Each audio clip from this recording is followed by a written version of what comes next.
In the middle of class, the teacher Marty notices that his students get distracted when they see a fire truck and police cars passing by outside. They explain that there was another earthquake in California and a big part of the area has disappeared into the ocean. Marty tries to check the news, but the internet isn't working. Later, Marty is supposed to talk to all his students' parents, but everyone is distracted because the internet is still not working. Marty has physical copies of his students' files, yet it's not enough. The lack of internet is making everyone feel like the end is coming. When Marty leaves the school, he gets stuck in traffic because the lights aren't working either. During the drive, he sees a sign above the bank that thanks Chuck for 39 great years. Soon news from all over the world shows the same tragedy. The ocean is slowly swallowing coastal towns. There's also been many volcanic eruptions, forest fires, and tsunamis. In China, people are already rioting. Meanwhile, Marty's ex-wife Felicia works as a nurse at the hospital.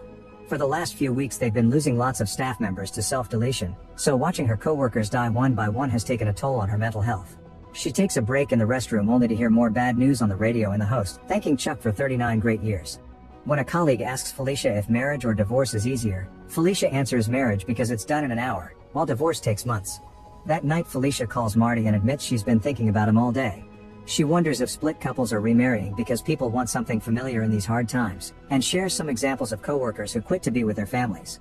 Marty shares that he doesn't have many students left either and gets philosophical, talking about the cosmic calendar and humanity's place in the universe.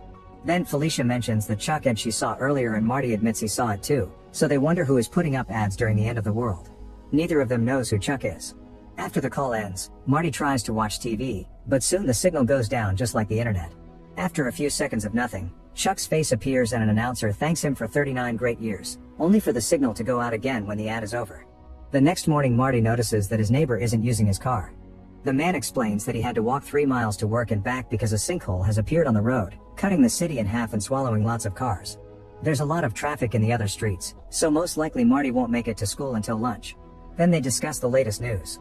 California has 10% of land left, the Midwest is burning, and Florida is flooding, so all the food-producing regions in the country are gone.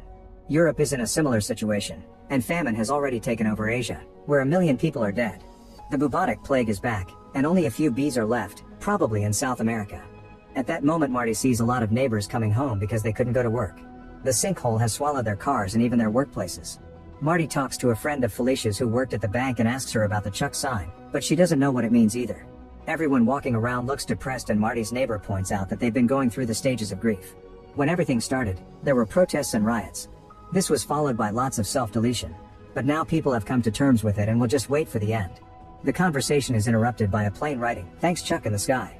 On her way to work, Felicia notices all the walls covered with dozens of graffiti dedicated to Chuck.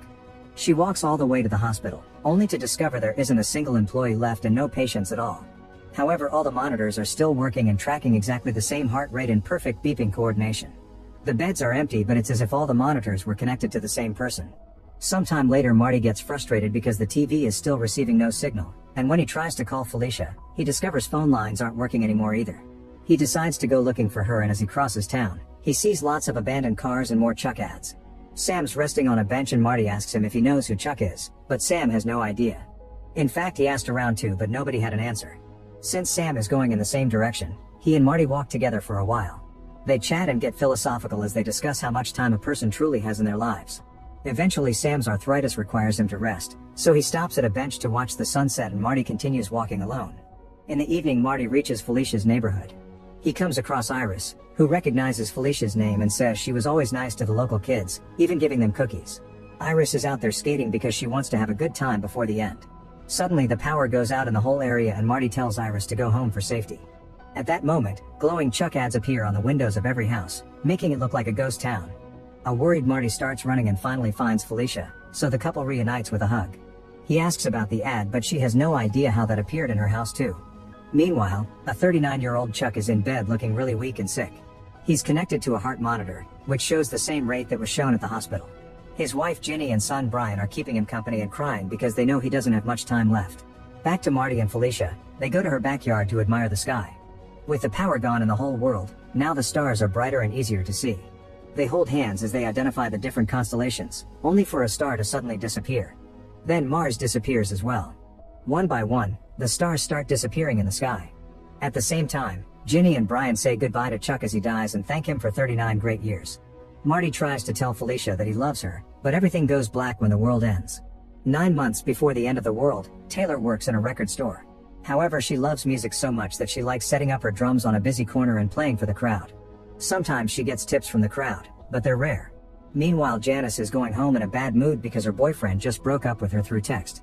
She works at a bookstore, but lately she's been feeling like her life is going nowhere, especially since she used to be a very talented dancer as a kid. Chuck is in town too, attending a banking conference.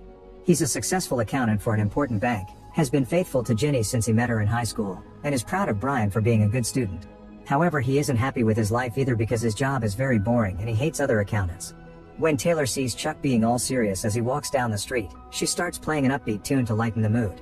To her surprise, Chuck stops in front of her and after some hesitation, he starts dancing. Soon a crowd gathers around him, including Janice, who needs something upbeat in her life. She starts dancing too, so Chuck brings her to the middle of the circle and they start moving together to the rhythm of Taylor's music. Soon Chuck feels some pain in his head, but he blames it on his glasses and takes them off before he continues dancing. The crowd claps and cheers, enjoying the performance so much that they drop tons of tips in Taylor's hat. Afterward, the trio goes to a cafe and Taylor shares the money. Chuck looks a bit sick, but he swears he's fine.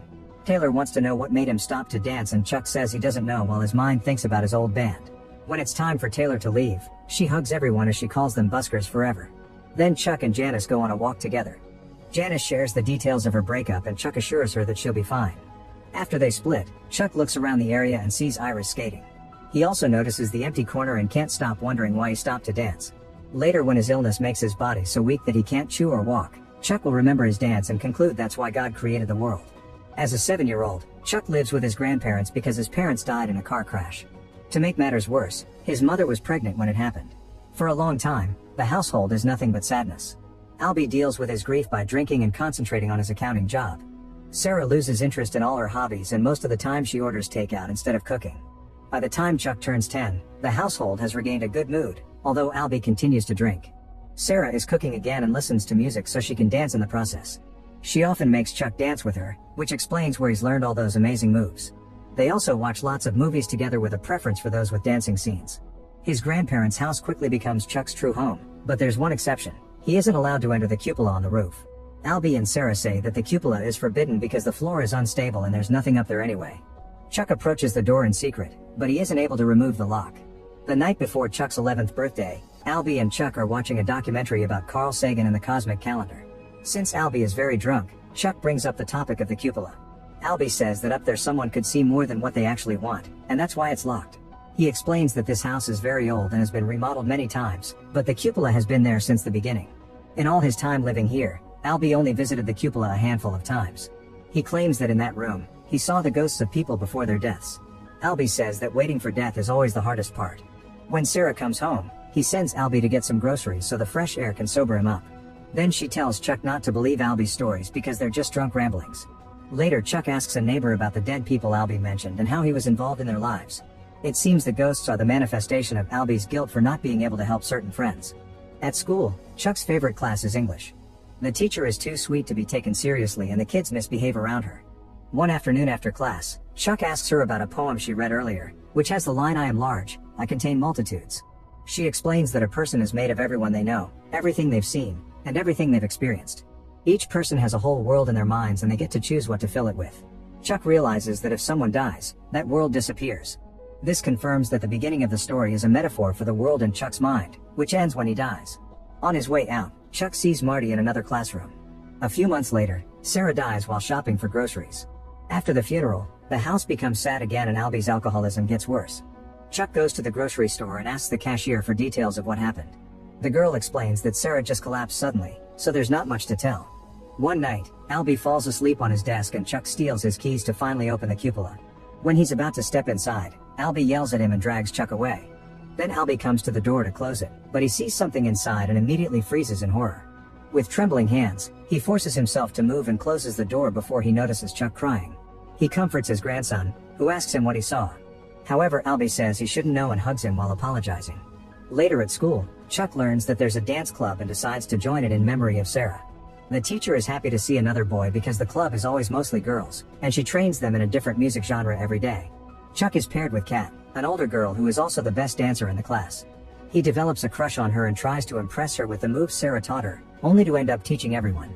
Kat already has a boyfriend, but she still agrees to dance with Chuck at their school's fall fling. After the teacher gives him new shoes so he can be more comfortable dancing, Chuck considers it could be his career. However, Albie continues to train him in math so he can have a future, since artists don't make money. Albie also explains that math is in every corner of the universe, even in music itself because of how it counts notes and tempo. All his accounting files have people's entire lives in them in the form of numbers. Math is art that doesn't lie. On the night of the fall fling, Chuck refuses to dance with Kat and makes up an excuse about his leg hurting.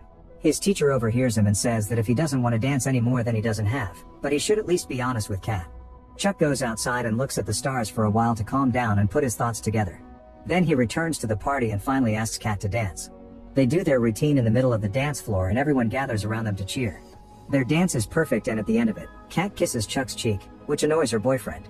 6 months before Chuck's death, he tells Ginny the truth about the scar on his hand.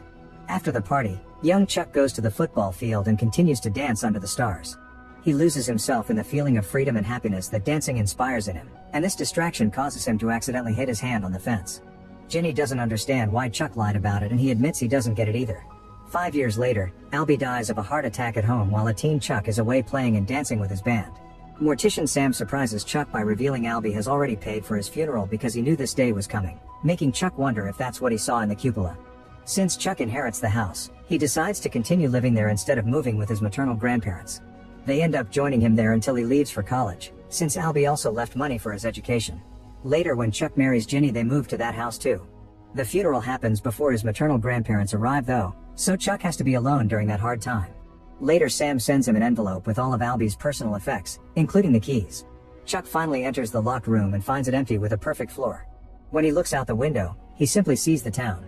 Feeling disappointed, Chuck turns around to leave, but at that moment he has a vision of his old self dying in bed. This confirms Albie did see all those neighbors' deaths, but he also saw Sarah's and his own. This is why he thought the waiting was the hardest part. After the vision disappears, Chuck decides he'll continue to live his life to the fullest, refusing to surrender to depression like Albie did. He recites the poem his teacher taught him, reminding himself that he contains multitudes. Make sure to subscribe and turn on notifications so you can watch more videos like this. Thanks for watching.